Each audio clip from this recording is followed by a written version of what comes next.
प्रिय विद्यार्थियों नमस्कार। राजकीय कन्या महाविद्यालय तिवरी मथानिया जोधपुर के यूट्यूब चैनल पर आपका स्वागत। विद्यार्थियों, हम सामान्य हिंदी के अंतर्गत स्वर भेद प्रकरण का अध्ययन कर रहे हैं। उसी कड़ी में स्वर भेद का आज दूसरा, तीसरा और चौथा आधार देखते हैं। तो शुरू करते हैं। दूसरा आधार है जाति के आधार पर स्वर भेद। जाति के आधार पर स्वर भेद दो हैं, सजातीय और विजातीय। सजातीय को सवर्ण भी कहते हैं और विजातीय को असवर्ण कहते हैं। सजातीय का मतलब है समान स्थान, अर्थात एक समान उच्चारण स्थान।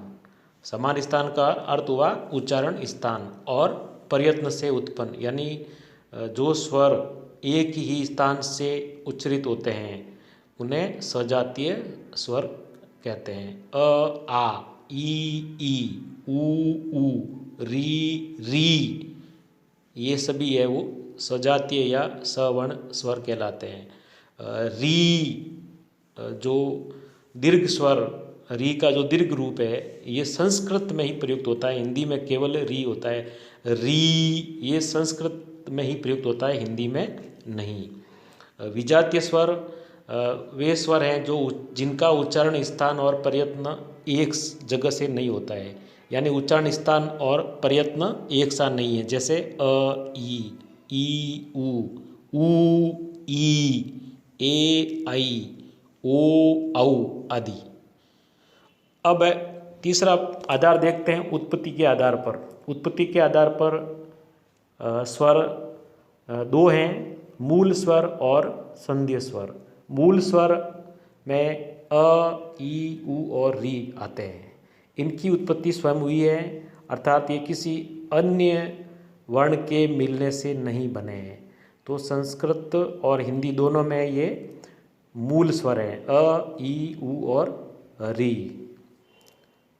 फिर है संध्य स्वर। संध्य स्वर ये दो स्वरों के योग से बने हैं और ये दो प्रकार के हैं। एक तो है दीर्घ स्वर और दूसरे हैं संयुक्त स्वर। दीर्घ स्वर जो एक ही जाति के स्वरों के आपस में मिलने से बने हैं, जैसे आ, ये अ प्लस अ से बना है, और ई, ये ई प्लस ई से बना है, यानी ई और ई दोनों मिलकर के ई बना है, और अ मिलकर के आ बना है, ऊ और ऊ मिलकर के ऊ बना है। उसी प्रकार संस्कृत का स्वर जो संस्कृत भाषा में प्रयुक्त होता है, री और री मिलकर के री बना है। तो ये जो दीर्घ री है ये रूप संस्कृत में ही प्रयुक्त होता है, हिंदी में नहीं।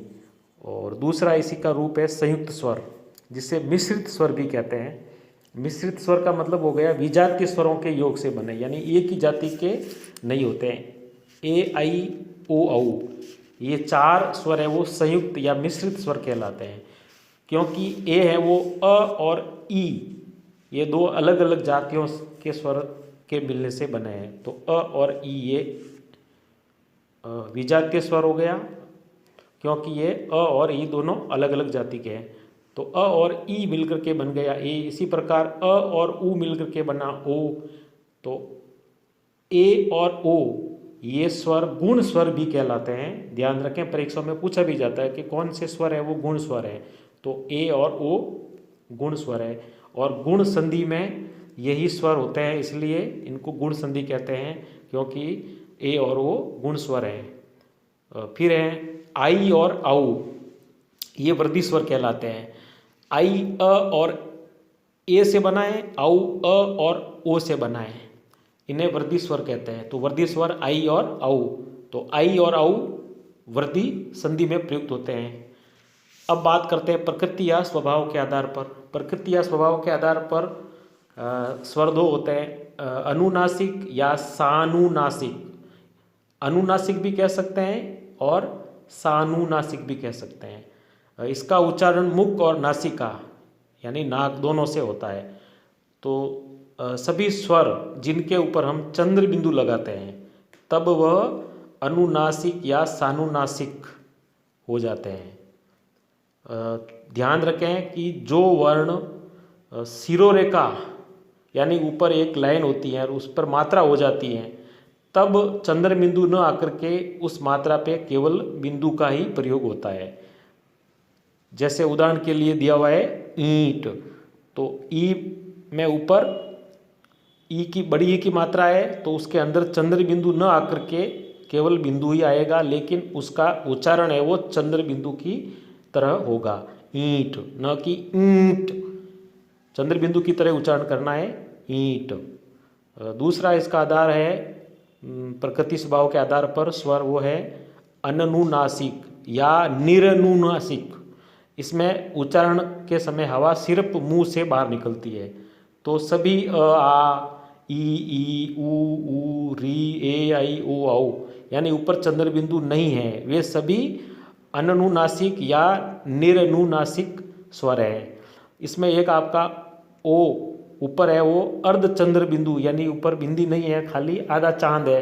तो ये जो स्वर है वो अंग्रेजी शब्दों के उच्चारण में प्रयुक्त होता है, जैसे कॉलेज, ऑफिस। जब हम इसको हिंदी में लिखते हैं कॉलेज को, तो क के ऊपर ओ की मात्रा आ जाएगी, ऑफिस में ओ के ऊपर ओ अर्धचंद्र की मात्रा आ जाएगी।